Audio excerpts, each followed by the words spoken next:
Dude. Well, look. Yeah, I guess. We improve. It's the brass section every week, but this week it's just, keep it fresh. Minimalistic. Mix it up. Yeah. Minimalistic. That's it. Exactly. It's modern art. That's what I Dude really is. like.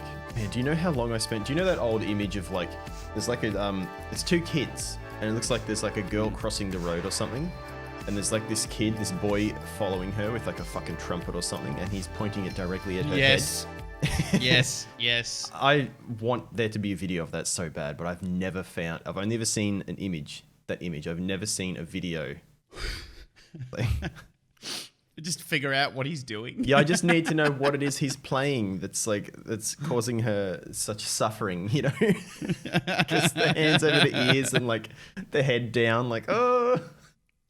I reckon, like, most likely it's probably just like one note really loudly, Yeah, right? just noise. Like it's just noise, but I kind of like to think that he's playing like, I don't know, The Last Post or something.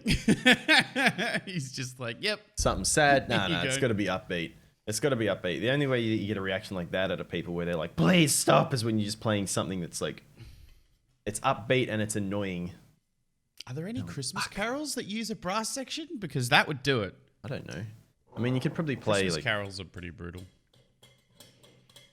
Maybe he's playing like one of the little parts from the fucking Star Wars theme in her head, like just right next to her though, but only like one part. So have you ever heard Star Wars? Like, have you ever heard the theme separated into all the different instruments that are playing alongside each other? No. Individually, they sound horrible. It only works as like as an orchestra. Even like two. There's a video somewhere of like two kids playing it out the front of what's his name? John Williams. I think it's John Williams out the front of his house. And they're like playing it, hoping that he'll come out and talk to them.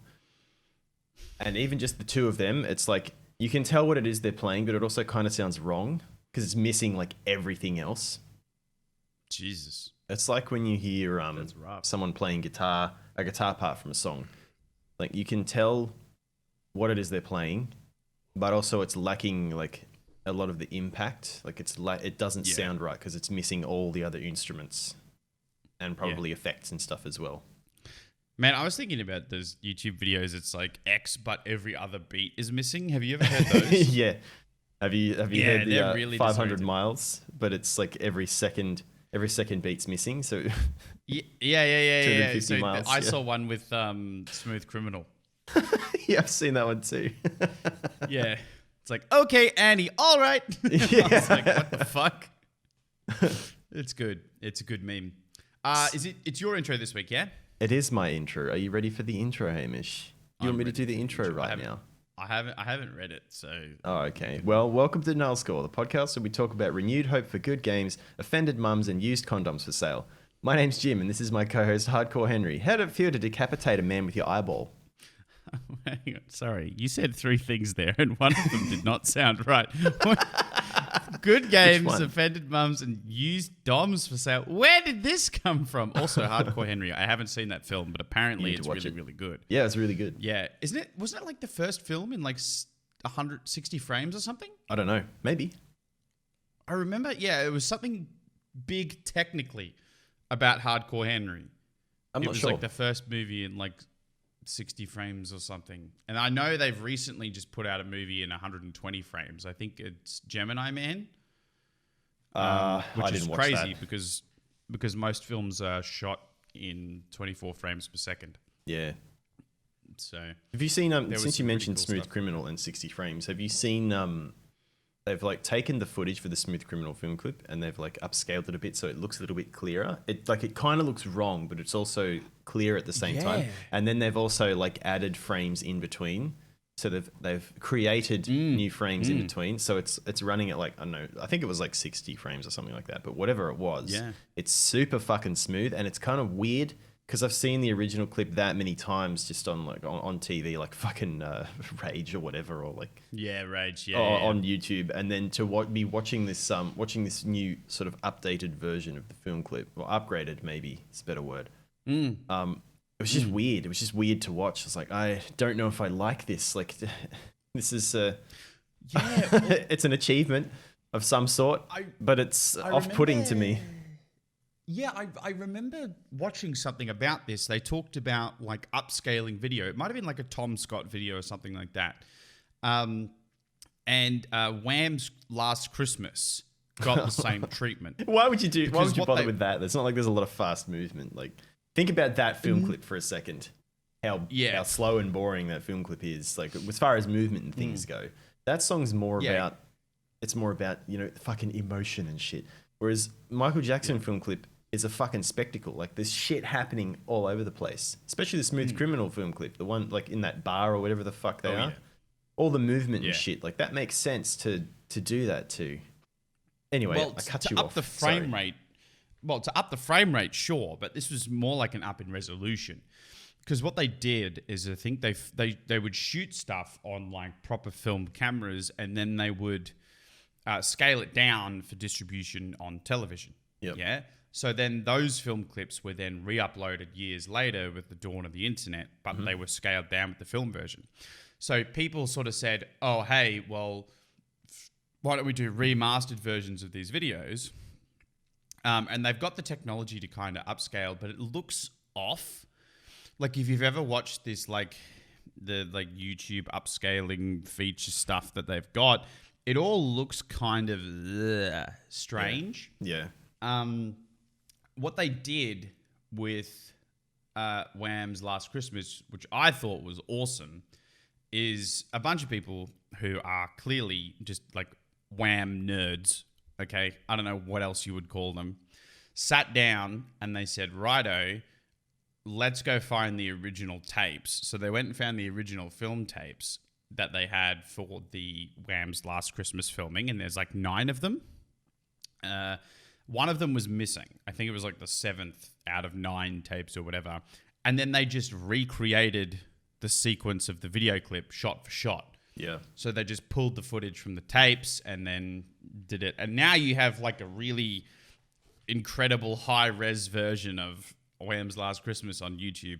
And people were like, what? How the hell did they do this? This is insane. It's like, well, like a lot of things that you think about in the film industry, lots and lots and lots of work. Way more than you thought it was. Just that song, though, in particular, that's kind of what's, like, strange to me. There are so many other film clips I can think of that would have made more sense to do. Like, if somehow they could get their hands on the original tapes for, what was the song? Blame It on the Boogie. That's the one with like all the fucking like trails, like they're leaving the trails, the colorful trails behind them as they're dancing around and shit. Seeing that like brought up to, you know, current standards as much as possible. That would be interesting, I think, to see like all those effects. But like, that would bring it up to a modern level. Because when you look at Last Christmas, it's not like there's anything.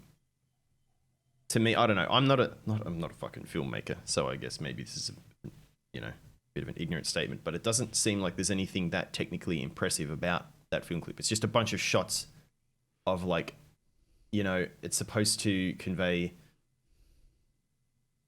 them hanging out with each other, like them spending time with each other or whatever, and then him looking fucking sad and shit. Like from memory at least, there's nothing much happening. Like there's not really.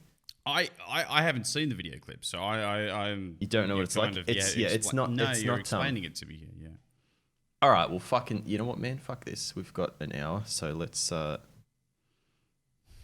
going to send it to you. You're gonna watch it right now. You're gonna live commentary on this shit. Live commentary to Blame It on the Boogie. All right. No. Oh, that one, or you mean Last Christmas? Which one have you not seen? Well, which I haven't seen Blame It on the Boogie. I've seen Last Christmas. Oh. Okay. Well, yeah. You gotta see this. There's a lot of afros. Just a heads up. I don't know why. I don't know why I needed to tell you that. But. Well, isn't that just like par for the course for the time, right? The Jacksons. I thought it was Jackson 5, but I guess it's under the Jacksons. Let me know when you're ready to play it, because I'm going to play it at the same time as you. I'll count down. We'll do the same thing as we do at the start. So what do we got? So Blame It on the Boogie, the Jacksons. All right, well, I'll just send you the fucking link that I'm looking at then. That's the easiest. Then we're looking at the exact same one. There you go. Okay, all right. Yep. Okay, righto. And I also have to dump this in podcast links just in case Yep. Okay. All right, you ready? Okay. Yep. 3, 2, 1, go. Righto. I've definitely heard this song. Mm-hmm. Oh, wow. Yeah. Okay. See what I mean? Yeah. Immediately see what you mean. The trails and shit. How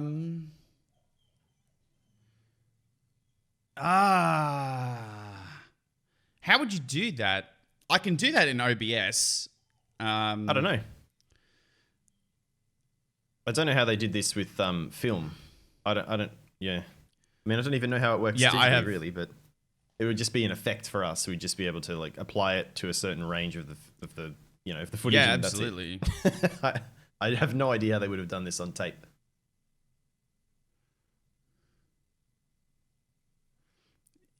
Yeah.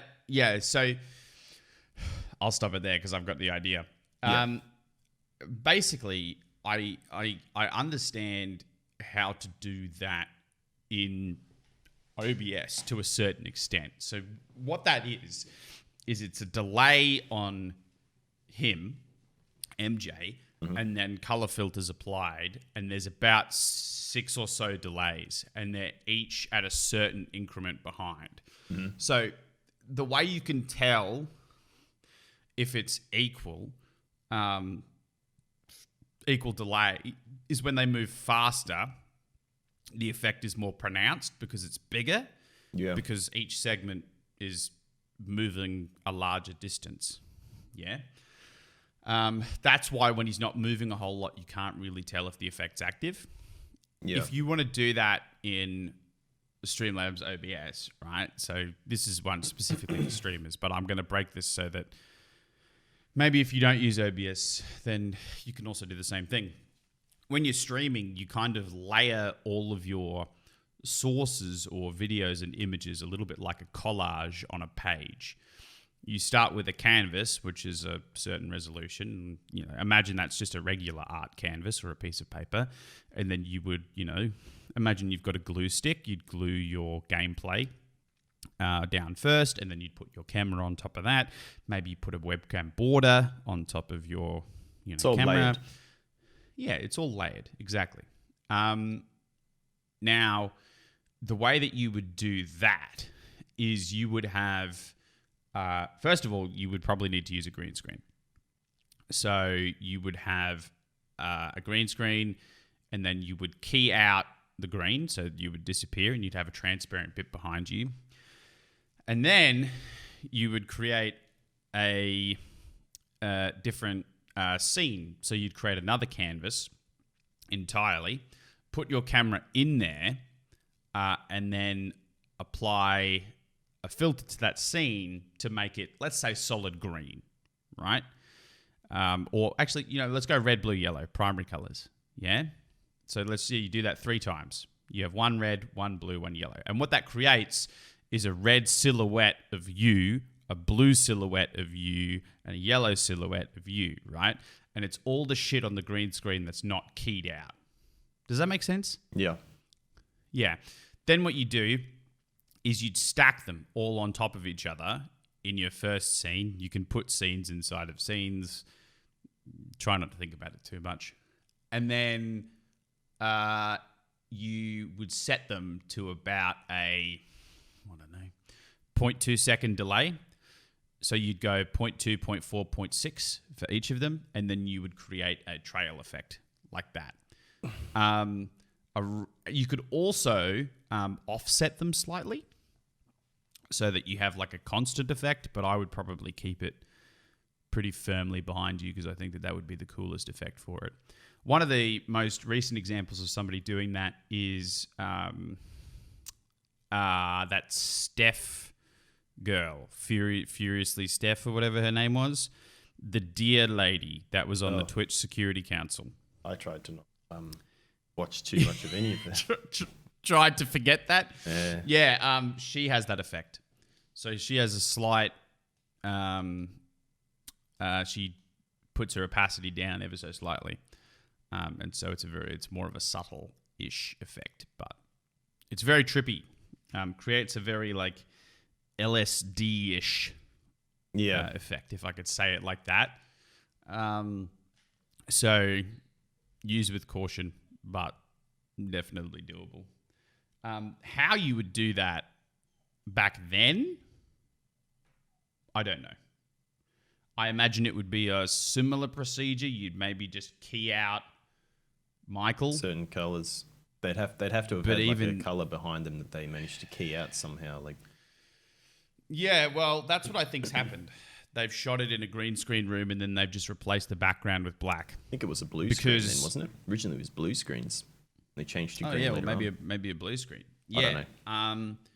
Because they need to be able to track the person as a shape. And with multiple them layers like of that, film, like copied across and then fucking copied back after it's been filtered or whatever. It sounds like it would be a way more in-depth, way more frustrating process. Like sometimes we fucking scream about shit going out of sync in Premiere Pro or whatever. Imagine having to do all that shit with tape. And like the only way you know if it's worked or not is you have to copy, like you have to try it first onto a fresh piece of tape and then play it back and watch it. And, oh no, you fucked it up. It's wrong. Go back and do it again. That bit of tape is fucked now. Cut it and throw it in the bin. Jesus. You'd waste so much. Oh, dude, the trial and error on that would be fucking insane. That'd be nuts. You'd have to like do a playthrough, make a note of every single thing that you hate, and then do it again and then play it through. That would be so... That's such a different experience. I mean, you do it in sections. You do it in different scenes, in sections, surely. You wouldn't just do the whole fucking clip in one go. Well, that's what I'm thinking. Yeah. Like, and then edit it together afterwards. Yeah, well, I mean, the way that I edit, it's like piecemeal. I'll tinker and tinker and tinker until I have what I want. Yeah. But I can imagine if you had to do that and every time cost you a bit of tape, then you'd make a note of everything on that section of tape that needs to change, and then you would change it to minimize wastage. Man. I can tell you that would suck. So yeah, if there was ever going to be an HD remaster, you reckon that's the one to do it on? I'd like to see that. I'd like to see that clip. I think it'd be cool. I'd like to see that clip done. I mean, there's some others that I'd like to see as well, but like that one stands out to me as like something that would be interesting to see how much better they could make that. Because at the time that was, I'm pretty sure that was like a bit of an achievement. Like no one was making at least like music videos like that. No one was making like most music videos at the time were just like a band on a stage, and they just like recorded them from a few different angles and then edited that together. Yeah, I think that was a thing MJ was big for, was performance art. Like he would make a big thing out of but that video that was before he had a lot of creative control. I think that was he was still in the Jacksons then, so his dad was still in control of all that shit. I'm pretty sure. I see. That was still the fucking family band. So I don't think he was like, even though he was like at the front of it, he wasn't making the decisions. As far as I know, he wasn't making decisions yet. It wasn't until I don't know. It was when did he start taking over? I'm not an MJ expert. And Thriller, maybe slightly before that. Yeah, I'm not sure. Anyway, man, fucking let's get into some of these topics. Which one do you want to talk about? Bigoted characters? The Blizzard thing. We've got renewed hope for good games, offended mums, and used condoms for sale. I have to ask about the used condoms, right? You have to ask about the used condoms. Okay. What do you mean? What's going on? What happened? I will show you a link since you don't pay attention to this thing, the place that I posted them. There you go. Where did you post? Okay. Rightio. CBSnews.com. Police raid in Vietnam finds more than 300,000 used condoms being packaged for resale. Good Lord.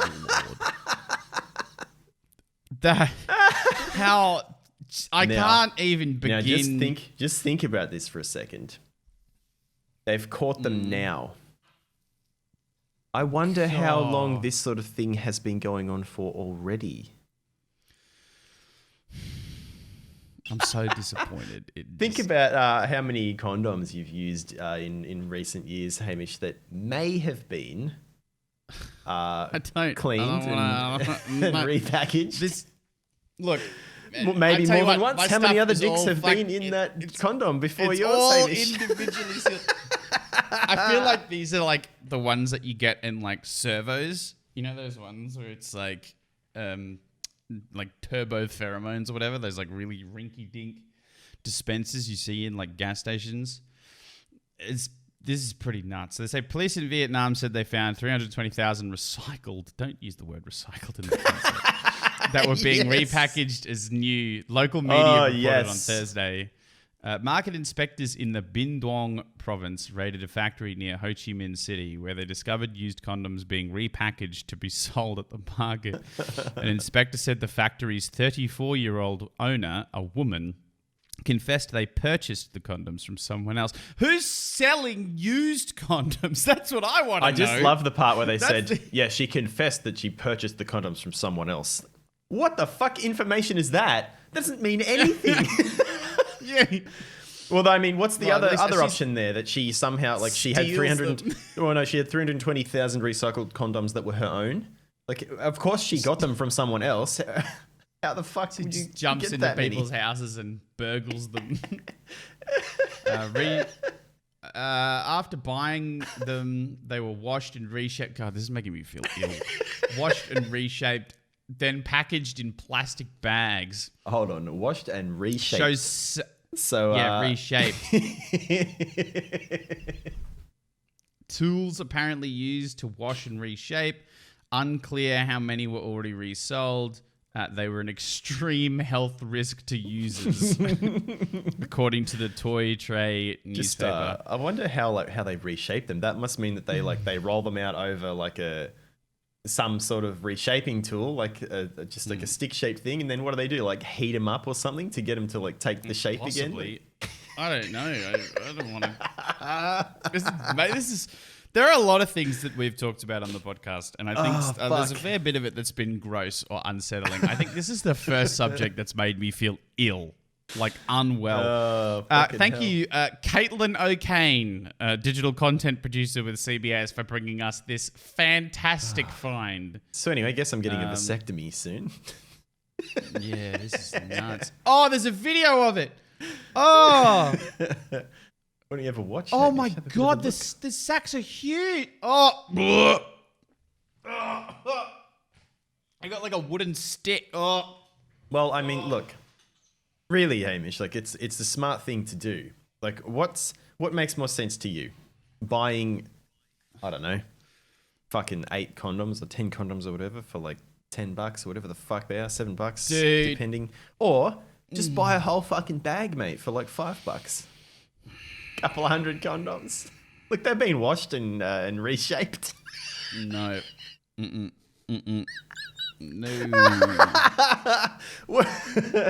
Why not, mate? Oh, dude. I can't. It's just horrible thinking about it. Oh man, I can't. Oh, we have to change the subject. I'm unwell. I feel ill. That's so gross. Oh, let's go to the let's go to the Blizzard thing then. Right, talk to me about Blizzard. What have Blizzard done? Former Blizzard president has been washed and reshaped. Unveils new company, Dreamhaven. Dreamhaven. So what does Dreamhaven do? Well, I'm going to read the first little bit of this article and then talk about it from there. Co-founder and former president of Blizzard Entertainment, Mike Morhaime, I hope I'm saying that name right, has revealed his next project. Earlier today, Morhaime unveiled Dreamhaven, a new game company from a collection of Blizzard veterans as well as 2 development studios, Moonshot Games and Secret Door. So, sounds like they'd take... Okay. So Dreamhaven is an umbrella for, what were they? Moonshot and... Secret Door, yeah. So the 2 development studios. Right. Dreamhaven it just says a new game company. So I'm wondering if that's if he's starting it as like a publishing, like he's just going to be self-publishing. It's not clear. It doesn't say that anyway. So I'm not really sure, but That's what I'm gathering from it. Like, that's the only way that what they've said makes sense. Why would you say Dreamhaven, a new game company, and then 2 development studios? Like, they have to... Yeah. Anyway. Yeah. Righto. So, I'm not going to read into this too... I'll dump the link in there in the fucking Discord. But yeah, it looks like a whole bunch of ex-Blizzard guys. Some of these are attached to popular games like StarCraft 2, Heroes of the Storm. There's a couple of dudes from... what's the fucking game? Hearthstone. It's sitting right in front of me, and I just couldn't read that word and then speak it. I was just like, how to say this one? But yeah, like, he's taking a bunch of dudes who've been involved with very popular games, and pretty much yoinking them, bringing them over to his new studio. Fair enough, I guess.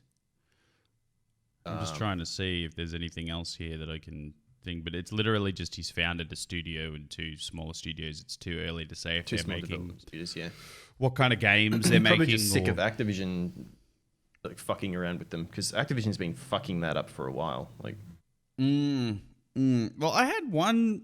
So I had okay, I play a lot of League of Legends, right? I've played League of Legends for a very long time. I've played it for probably 6-7 years. Yeah, and they do these surveys very occasionally, right? And I'm talking like I probably get them once every year, every 2 years. Yeah, and it's basically community perception of Riot, right? Yeah. And what these surveys tell me is that Riot's a smart bunch of people, and they're not as deaf as the League community makes them out to be, right? Now, League, for those of you that don't play League, is known for a particularly toxic community, easily one of the most hostile to start in or play in. And I think that's due in part to the competitive nature and emphasis on team play involved in the game. So rather than bringing your other teammates up, they basically just beat on the shit players. Yeah, go watch Donkey's video for a good example of that. Yeah, Donkey's video is a great example. Last one on it. Yeah. So they do these surveys in client, and they say, hey, do you have like 5 minutes to do a survey? And I was like, I think I was waiting in queue for ranked, because the queue times can get up to like 8-9 minutes. Yep. Some nights when the boys and I are playing, which, to be fair, is not all that bad. There are games with much longer queue times. And I was like, yeah, sure. I'll fill out the survey as I'm going. And they talk about, one of the questions that they talked about was, have you played games from these developers before? Right? And it was like Bethesda, Square Enix, Epic, a lot of these really, really big ones. I forget what they were, but they had like 9 or 10 of them. Yeah. 10 different studios. That's weird. And one of the questions... They're checking your loyalty to them, Hamish. Well, there's one. Yeah, they're checking the loyalty. But I ticked, I think, all of the boxes except for one. I'd played games from every developer except one.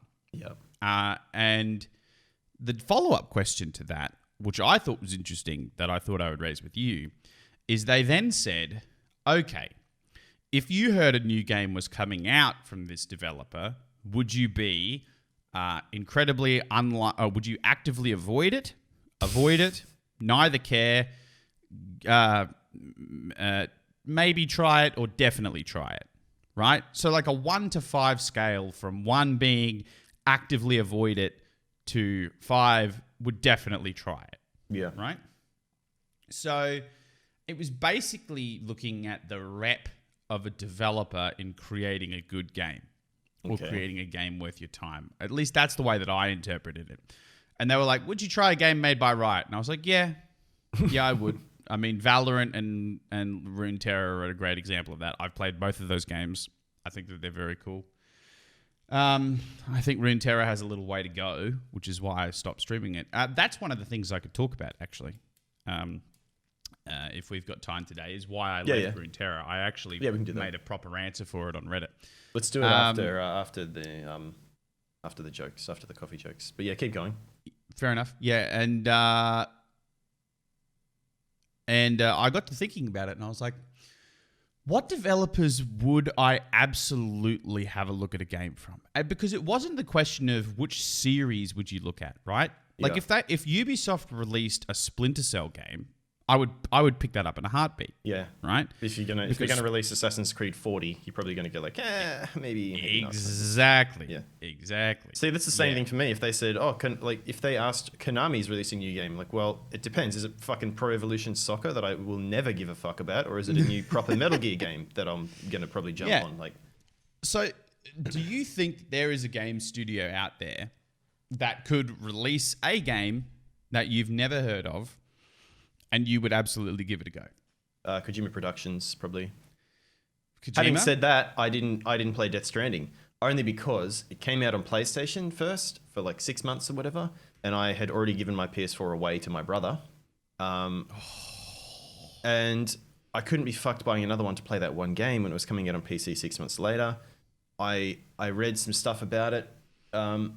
It wasn't a shooter. It was kind of like fucking, I don't know, post-apocalyptic Postman Pat with lots of melee stuff. And I was like, the story sounds cool. So I went and watched someone has taken all the cutscenes, because of course Kojima game has a fucking million cutscenes. And they just condensed it down into like just the story, and then bits and pieces of gameplay that were important. Basically whittled the whole game down into, a couple hours or whatever worth of video on YouTube. I watched that. And story was cool, but I'm glad that I didn't play the game, only because I'm 31 and I don't have that much time now with real life things. It's like 50 hours to it's play a that game. It's a long time, yeah. Like, having said that, I've started playing Metal Gear Solid 5 again. Like, I'm doing my second playthrough of that. But that has enough gameplay elements that keep me interested to make me want to play it again. I would not stay interested in Death Stranding's gameplay enough to, grind through that whole 50 hours plus of gameplay. Because I'm just not interested in how it plays, which sucks, man. Because I've played a lot of Kojima's other games too. Like, I've played the Zone of the Enders games. I did play a little bit of Police Noughts. I never bothered to finish it, but that is probably my answer. Would be Kojima Productions, but it's also kind of, I guess it's not accurate, because it's pointing out what you're talking about, because the last game he released, I didn't play. So I don't think so. I think for most people this would be no, and if it's yes, then you're kind of an idiot. Like, you don't know. No one makes that decision. Surely no one makes that decision based on like, there's a new Square Enix game, I have to buy it. It's like, well, no. Yeah. You don't have to play every JRPG that comes out. The only studio I can think in recent memory that I would potentially look at, and again, I think this is very biased, purely based on their recent releases, is CD Projekt Red. CD Projekt Red did The Witcher 3, and they're about to do Cyberpunk 2077. How many games do they have out? Like, exactly. Not very many. That's the thing. Have you played Gwent, the standalone Gwent? I played it inside Witcher 3. I have not played the standalone, no. I played it on and off on my iPad. It's actually good, man. It's actually fun. I like it. Yeah, no, apparently, so what Gwent did that other card games fail to do is it had a heavy basis on synergy rather than card efficiency, if that makes sense. So deck lists that you put together all had to work together rather than each individual card being particularly powerful. Yeah, just this one card is awesome, so I'm going to stick it in my deck. And yeah, exactly. So they made a very big emphasis on making sure that your whole deck had a concerted plan. You couldn't just go in there half-assed, which I thought was interesting. It was really, really cool. There's a creator called Mogwai who talks about it a lot. I want to see more games do that in terms of, and this is a little bit off the rails, but I want to see more games do that with things like, say, like Destiny or, Diablo, those kind of games. Your armor and your weapon sets, you just end up using whatever pieces, are the have the highest light rating. Instead of what makes sense. Like, the bonuses for having a complete set are always like, they're never worth it. Like, they're never really worth having the whole fucking set on, because there's always like one bit of gear it makes more sense to run that this weird fucking weapon instead of the weapon that matches this set. Like, yeah, exactly. What you're talking about, those card games, that's kind of what it feels like to me. Like, this deck is powerful only because it's this deck, this collection of cards, rather than just all these random fucking cards that are good on their own. It's like having a bunch of tricks up your sleeve. It's not a. Yeah, that's it. Yeah, exactly. But you should give it a shot, man. If you, I don't know, I guess if you're looking for another card game thing to play. Yeah, maybe I'll give Gwen to go. We'll see. We are at halfway. Coffee jokes? Yeah, mate. Right, well, you're up. You're first off the rank. I am, but it doesn't make sense because we haven't talked about this yet. Do you want a cup of coffee that'll keep you from taking your joke too far and offending Karens? Maybe. I don't think that's a problem for you. You're not as offensive as me. You're pretty safe. I'm pretty good. Do you want a cup of coffee that'll allow you to regularly post content to YouTube? I mean, look, there's no cup of coffee that's going to do that for me. I need unless that the cup podcast counts, because I'm pretty on top of that at the moment. That's true. Yeah. Do you want a cup of coffee that'll help you understand what the fuck Hamish is doing with the script?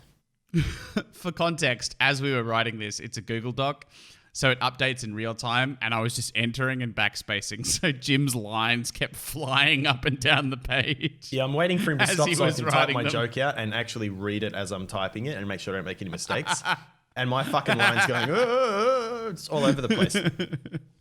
I just sat here silently and waited for you to stop. Like we were in a fucking channel with each other, and I can hear you bashing in the keyboard, and I'm just watching these lines drop and go back up. Like, what's happening there? Well, do you want a cup of coffee that will let you play Among Us without screaming at the other people in your lobby like a deranged badger? I haven't played it. I don't know if I will. I probably won't play it. Oh, dude. I've watched XQC play that game, and it frustrates the living shit out of me. Like, first of all, it's a kid's game, right? It's Among Us. It's a party game. And there are people out there straight up with, like, win-loss ratios on their Twitch stream. Like, yeah, I'm a great imposter. It's like, dude, chill the fuck out. Yeah. Like, chill the fuck out. Is it like people that so every now and then there's like it's like a 35-year-old dude going to Pokemon card tournaments. Like, dude, what are you doing here? What are you doing here? Yeah. What are you doing, mate? Tell everyone your win-loss ratio. Yeah, I'm sure all the other fucking 11-year-olds are very impressed with how many games you've won. Yeah, I'm sure they are. For those of you that haven't played Among Us, by the way, there's 10 people in a crew. 2 of those people are imposters.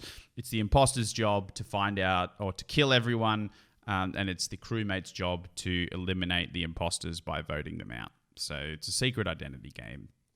Heap of fun. Really, really good to play with mates, up to 10 players. Would recommend. Also available on mobile, so you don't even need a PC to play it. So very, very cool game. I want to talk about this thing that I was talking about with Runeterra because go for it. I think it's a pretty interesting discussion. Obviously, I'm biased. But I went to a lot of effort to talk about what was going on.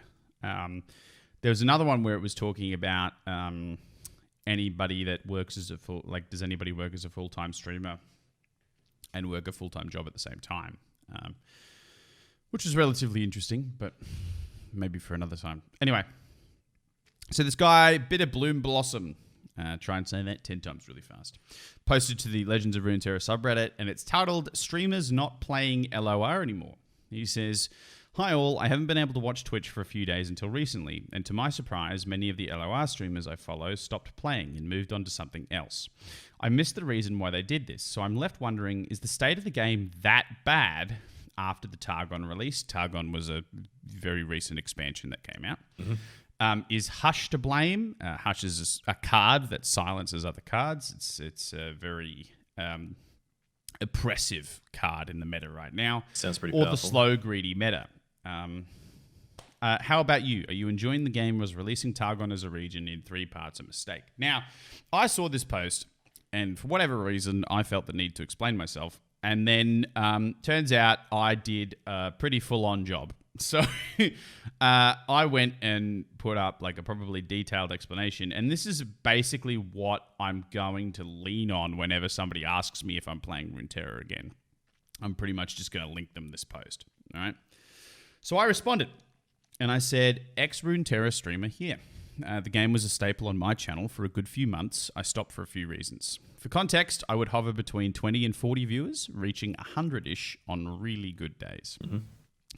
So my first reason is that viewer-player ratios are poor globally. So this is something interesting for Twitch streaming generally, because it provides a very good example in comparison between two card games, Hearthstone and Runeterra, right?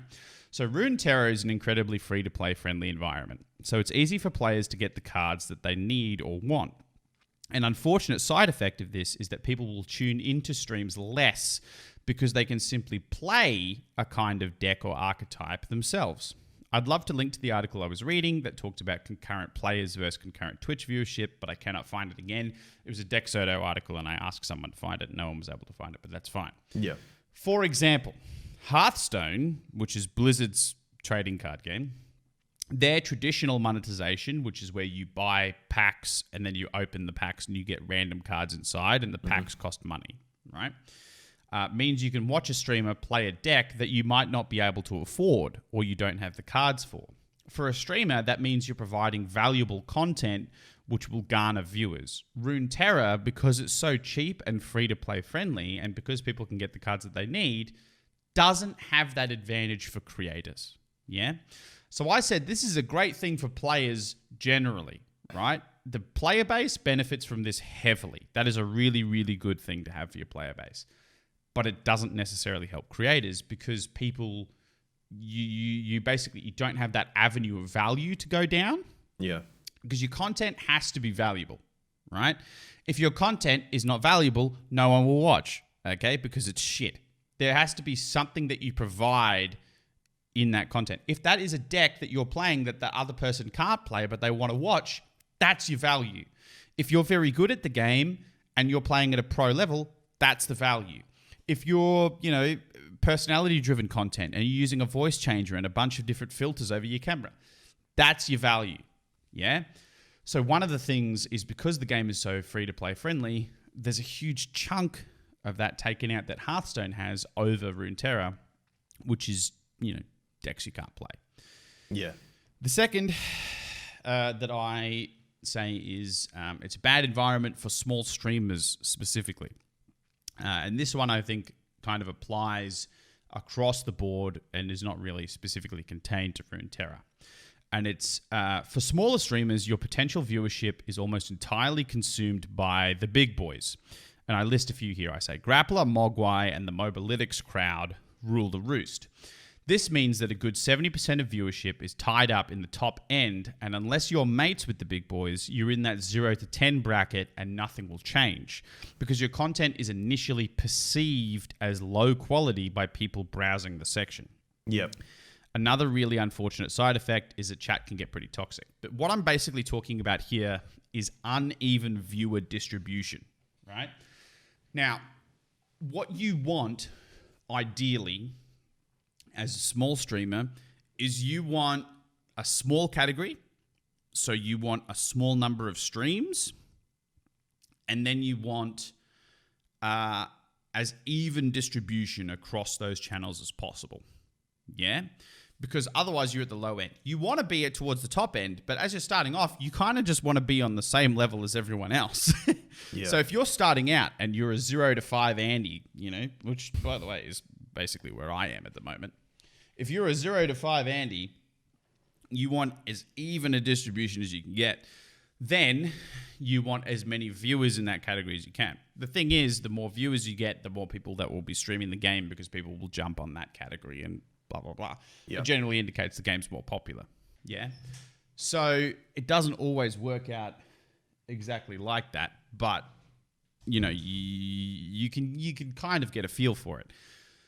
When the top end hugs or has most of the viewership in their stream, what this creates is it says, hey, this is the good X streamer. This is the good Runeterra streamer. All of these other people, their streams are, let's say they have 700 and you have 7. This stream is 100 times better than this stream, right? That's not always the case, but it's a good measure of thumb, right? Because that's kind of how it works in most areas. The trouble is, if you already have an established creator in that space, it's a lot harder for you as a smaller guy to get started. And that's what I'm talking about when I say that the category itself, the distribution's really, really bad. The other day, so Runeterra is in a bit of a downturn right now. The current meta for the game means a lot of people aren't playing it. Yesterday, I looked at the category. When I was streaming it regularly, it usually sat at about 3.5, 3.6 thousand viewers. On expansion releases, it jumped up to like 25, 30,000. Yep. Yeah. The other day I went in there was 1,070. So a third of the slow season. Yeah. And the top streamer had 800 people. Yeah, so he's got a fair chunk of them. Yeah. So you're looking at a pretty insane curve there. Now, I know there's a lot of people that are going to come in here and say, well, if you look at the league category, the top 4 or 5 people all have, the majority of it, of the viewers. And it's like, yeah, to a certain extent, yes. But you're looking at like a lot of viewers that are then spread out across, 1,000, 2,000 streams, right? Yeah. There's still a good chunk of like 30, 40,000 people that are spread out across those other streams. And that distribution's better than that small scale example. So, yeah. That was another reason why I left Runeterra, is because if I wasn't mates with the big boys, I was just gonna flounder and die. Yeah. That's the thing. So not only were viewer to player rates low, that was the point I was trying to make the first time, by the way, is that your player base doesn't always convert to viewers because of the way that Runeterra is free to play friendly. Yeah. Yeah. So not only is your viewership low globally, but your share of said global viewership is hamstrung by community perception, right? On top of that, okay, the type of content that I make doesn't do very well in the YouTube algorithm, right? And I titled it, I said, for me personally, meme decks get no love on Twitch and YouTube. Mm-hmm. So I said, I played meme decks. That was my thing. And I list a couple of lists here. I say Infinite Shrooms, Infinite Volbreaker, Saving Private Timo, Full Lifesteal Karma, Infinite Treasure Deep, Zombie Tiana, blah, blah, blah. You name it, I played it. I made videos on Reddit about certain meme decks, and they were received okay, but they don't do well long term. Add on top of that the nerfs to Zephyr Sage and multiple cards in a turn. A lot of these decks are dead in the water. So there's a couple of changes that ruined a couple of meme deck lists. Yep. Right. Honestly, out of all of my complaints, this is the least glaring problem for the game as a whole, but it stings the most personally. So what I'm trying to say here is I know this is not a big issue for the game as a whole. Like, I know that people love playing competitive decks. I know it's a competitive environment. I know they will have a tournament scene. All right. So my complaint is very small, but to me, this is the biggest complaint that I have, right? Because it concerns me, right? I said the best content you can make on YouTube and Twitch are deck guides and stream highlights. This kind of content is low effort, which is not to say it's not valuable, but you can punch one of those out in less than an hour with fairly decent easy to editing make. skills and knowledge of Photoshop. Yeah, Not a lot of creativity content to make. required. No.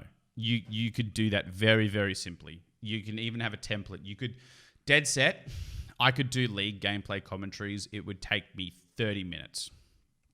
And I'd probably say an hour and a half start to finish. From me booting up OBS in the game to getting it published would take me an hour and a half. Yeah. Like, it's just that simple. High effort content is swallowed up by these sorts of things, and it's incredibly demoralizing as a creator in that space. You just can't compete with the sheer volume someone producing stream highlights can make, and the algorithm will reward watch time over engagement. Nothing against creators that do this. It's a good business move, and I applaud their efforts. It just means that it pushes out the kind of shit that I do. Yeah. Which is which is like, edited meme montages or whatever, right? And I get the feeling, like, I know that this is very much me indulging myself in a bit of a whinge and saying, I hate this, this is the worst. But you have to understand, I was doing really, really well in the Runeterra section. Mm-hmm. My average, like I said before, somewhere in the 20 to 40 bracket. Honestly, by the end of the night, we'd usually hit somewhere around 50. Yeah. That was where I was at. And I gave it up because I just wasn't happy. I hated it. I hated it. By the end of it, when I was really up there, I hated that game. And I still haven't booted it up in over a month. And I think it's just one of these things where I kind of I really got hit with the, hey, content creation is really tricky stick. Mm-hmm. Like a lot of the times people say, oh, it's a lot of hard work. You got to keep at it. You got to be dedicated. Wake up and grind, get that bread. But there will be days where you'll wake up and you'll go, oh, wow, today hurts. I don't want bread today. Yeah, like today hurts. Like you sit there and you put on an awesome stream. You think you've done a really good job and your viewers don't move. Or better yet, they're less, right? Yeah. And you're like, what did I do wrong? Is it me? Is it the game? Is it the system? Is it what is it? And you don't know. And it just eats away at you, right? Because the trouble with this sort of shit is what you'll have is people grinding and grinding and grinding and grinding for nothing. And then there's like a big break and a meteoric rise out of nowhere, right? That's not a very healthy place to be mentally. Yeah? Can you imagine just sitting there and thinking, yeah, I'm just grinding and I've been grinding for 1.5 years, 2 years, and I haven't had this weird meteoric rise out of nowhere? I've seen people complain about that on Twitter. There's a few guys that I used to follow, and now they're like, I don't follow them, but I still see their tweets because other people I follow, like and retweet their shit. But yeah, they'll complain about almost exactly that, like where they've just been grinding forever, and they're like, no, like my friends aren't supporting me. I'm sick of supporting other people who then don't support me in return. Blah blah blah. No, that's How many friends do you think that you have that actually have time to watch your content and prop you up? Like, I've said before that the main reason that I don't catch your streams is typically because I'm either not home when you're streaming or we're streaming the same time. And that's really the only fucking reason. It's just that it doesn't match up. It doesn't mean that it certainly doesn't mean that I'm not supporting, don't want to support your content. I've been subbed to you forever. It's unbroken. Since the first time that I subbed to you, I've kept that up. Yeah. Because that's that's one of the only things that I can do right now to support your content is just to remain subbed to you, because I don't have time to tune in all the time. And it's like, and I think those guys, I think they, for some reason, they expect that their friends group is going to be enough to keep them afloat until they get noticed suddenly and start getting thousands of people watching every stream. No, it doesn't work like that. Like, it's slow. Like even Spud Hunter, he's got usually hundreds. For a while there, he was averaging 90 to 100, and I don't know what he's at now, but like that's a lot of people. Sure, that's more than I see consistently ever. Anyway, it's more than you and I. Yeah. But I mean, that's what you've got to kind of aim for is to build that small community first, because that is a small community. Even though it's enough to be partnered, I would say that is a small-ish community as far as partnered streamers go. The thousands of viewers, that's global recognition. That's a whole other thing. Yeah. And grinding doesn't really get you there. You have to find a community. You really have to create a community. There's a fuckload of work. Like Spuddy works really fucking hard. For what he has. Yeah. And the part that annoys me, right, is there is a difference between being frustrated with the way that this is as a whole. Because here's the thing, which is not a news flash, is it's very difficult, right? It's difficult to do. You can argue, but you just play games for a living. No. Probably if you're doing it right, you're playing games 10, 20% of the time. Russian Badgers is a very good example. Russian Badgers play to editing time playing Rainbow Six Siege is 1 to 7. Yeah. So for every moment that he's filming with his mates, he spends 7 times as long editing that footage, and that's his full-time job. Yeah. So let's say that if he plays one night of Rainbow Six Siege, he's editing for the remainder of the week. He doesn't touch the game again, which I think is just insane. But one of the things that really bothers me is it's very difficult to be able to express frustration with this sort of thing without doing it in a way where people will perceive it as you being entitled, right? There is a difference between you saying, I deserve more viewers, I work really hard, the world is against me, this sucks, right? Yeah. And those sorts of people, I think the answer is mostly just, yeah, well, just shut up and get back to work. Because if you're not working, then you're not going to see any results, right? Yeah. But there are some days where I'm like, dude, like editing 2-3 videos a week, it's hard. This shit sucks, and I wish that I could do it, and there was a promise that somewhere along the line there was a reward, but there's not, and that's just not how this stuff works. And then usually the response you get is, "Yeah, man, just stay positive, get on that grind, man. No point being negative, man. What are you going to achieve by being negative, man?" It's like, I get that, but just let me have this for like 2 seconds, Like I want to be grumpy about the fact that this is hard work for just a second, right? Because I feel like if you're happy doing it the entire time, like if everyone was happy and enjoyed it, then it wouldn't be so difficult in the first place. Does that make sense? Yeah, it would be less rewarding. It would be less rewarding when you're successful. Yeah, I don't know. There are some days where it sucks. And it's not like I deserve anything more than what I've got. I deserve exactly what I've got, right? I haven't posted to YouTube in nearly 2 months. My streams are relatively unplanned as of late.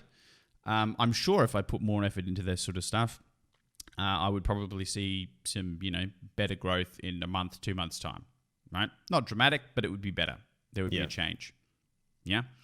And then you keep that up consistency, you build momentum, and then eventually you hope that you grow. But man, is it hard. It's tough, especially with a full-time job. I come home, I'm mentally fried.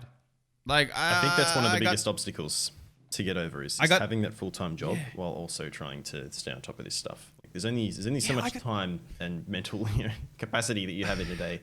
And especially a job like yours, it's very mentally demanding. That's the thing. I don't think it's time with me. Like I look at my calendar and I think, I've got like a spare 8 hours here, and here. Yeah. Yeah. I could knock out 2 videos easily. I just don't have the mental stamina. I don't have the gas in the tank. Yeah. to be like, hey, wahoo, woo, and do the edits. Both of our jobs, yours is more on a personal level. Mine's a little bit different. But both of our jobs, if you fuck up at your work, someone could go to jail who shouldn't. That someone could. That's happened. Yeah. Yeah. Yeah, well, that's what I mean. That's some pretty serious consequences. So that's a lot of stress potentially that you're taking on. So by the end of a day, like a shitty day of that job, you could be so fucked that you don't want to deal with any more people. So streaming is the last fucking thing you want to do, is have people coming in, especially because you've set your stream up in a way that allows people to cause you distress and fuck with you all the time, like the sound alerts and stuff. You don't want to deal with that shit. For me, my job, when it is demanding, it's that if I don't do things right, if I miss something and a project gets left behind, it's potentially millions of dollars that can be wasted, and that falls on me for having not done my job properly. So it's not on a personal level, but yeah, definitely. It's like I can't fuck this up. I can't miss these details because if I do, you know, I'm gonna be getting a written warning, and it can fucking lose my job. And I'm also gonna have like this entire group of people pissed at me because I missed one number, or you know, out of a string of like 20 digits, I didn't notice that one was a B instead of a P. Because the model number is slightly different. Two units look exactly the same. There's one slight difference in firmware, or you know, a plug type at the back or something, and it's just this one letter in the middle of the fucking model number that's different. There's shit like, you know, that's how I see our situations, at least, is that when a lot of days when I come home and it's a stream day, I'll try to not overdo anything at work that day. I'll try to just push as many things off either to the day after, or make sure I have them done the day before, so that I don't have those situations stressing me out that day at work before stream. Like that's how far I have to plan ahead. I have to plan my work life sometimes around if I want to stream, because otherwise it's just too much, man. I come home and I'm like, I don't even want to play a game for fun by myself, let alone you know, broadcast it out to strangers. Maybe we need to talk to somebody that knows about this shit.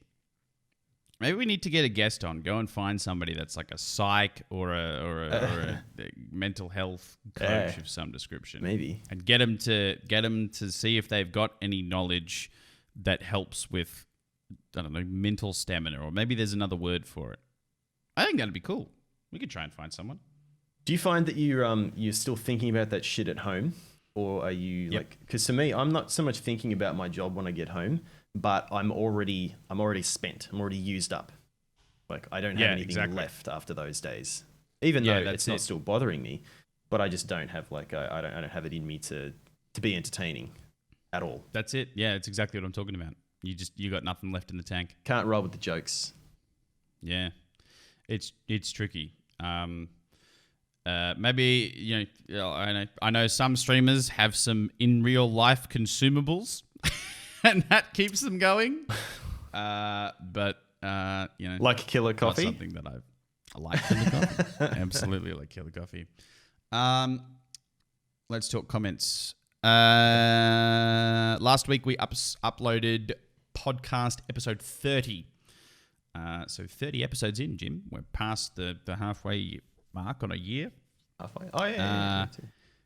And iHole Man said, well, we effectively have one comment. We have two comments, but you'll think this is interesting. Yeah. So iHole Man said 2 words: aim assist.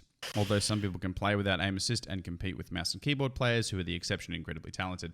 Basically, this is talking about us. We talked about last week how the Call of Duty Pro League is moving from consoles to PC, but they're still using controller inputs, and how controllers and PCs don't belong in the same tournament. Everybody should be on the same equipment. And iHole Man's making the point here that aim assist, which is usually present with controllers, causes a big divide in the community as to whether they can, you know, compete on the same level.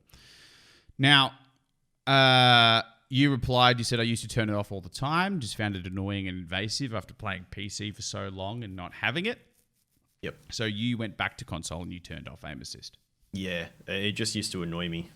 It used to throw me off a lot early on, and I was like, am I really just this shit at console? And then it took me a while to figure out that aim assist was what was moving my aim. Like after I'd point toward the thing that I wanted to, it was then moving it. So once I turned it off, I found that it was better. Like my aim was better. Yeah, it pulls it off a little bit. Now, Robin Carlson then follows up with the exact same comment, except he puts a capital A with no space after the closed bracket. Incredibly talented. And you said, you okay, dude? And he says, I did a Vanilla Ice thing and I added an A, which is a nod to the joke we made really early on, which was that I made some trumpet noise and left off a note, and you were like, that's what Vanilla Ice did. That's lazy. You're ripping off Queen. I'm not quite, but sure. It's close enough. Now Robin's Why not? ripping off iHole Man. Get wrecked. Get wrecked. Get wrecked. So yeah, if you guys want to catch up with us on Twitter, you can get us at Titan_5150 or at Viscerous TV. You can also yell at us live, twitch.tv/T1TAN5150 or twitch.tv/Viscerous TV. I stream Monday, Wednesday, Friday from 6 p.m. Eastern Time. When are you streaming now, man? Do you have a schedule or you kind of like fly by ear? I kind of stick to my old one as much as possible. I'll try to do Tuesdays, Wednesdays, and Fridays. But at the moment, like that hasn't really been the case. It could be any one of those days or all of them. I think I also streamed Monday as well. I'm not sure now. All right. So maybe you'll get some streams from Titan. I streamed Thursday. because I missed Monday or Tuesday. I can't remember. Yeah, I stream fucking randomly through the week now. Like I will have a schedule after the next move. That will be probably sticking to. There's other shit going on that's like it's fucking with my schedule. There you go. You can also listen to the podcast on all good audio platforms: Spotify, Apple Podcasts, Google Play, Google Podcasts, I think is what it's called, and YouTube. We have the video version of the NULLSCORE podcast. You can check that out there. You can see our lovely faces. Is there anything else you want to hit us up with before we close this thing down? Oh, just look, mate. Like second-hand cars and second-hand, PC bits and pieces. Look, Nope. I don't want to think about it. Look, I don't washed want and to talk reshaped, about mate. it. It's fine. I don't want. Thanks for watching, guys. Thanks for watching, guys. See ya. Oh my god. That is easily the most disgusting thing you have ever brought to the podcast. I cannot fathom. And I was ill. I felt, you know how when you feel like you're going to puke, you feel it like way up in behind your jaw, kind of? Yeah. I got that. I got that. It was. I got that yesterday a bit. A guy at work was making a joke about me getting. This is, to be clear, this was another joke someone else was making at my expense. But they were joking about me getting gender reassignment surgery or whatever the fuck, whatever you want to call it now. I was like, I don't even know what is involved in that. He's like, you could probably look it up. It's like, yeah, I guess I should. So we looked up a video of a 3D model of it happening, and like as soon as they took a scalpel to the middle of a ball bag, I was like, I'm out. I can't watch this. It's not. I can't watch this. Nope, that's it. I'm done. The first thing they take is the testicles, apparently. It's like, oh, well, that's fucking nice to know. Yikes. God damn.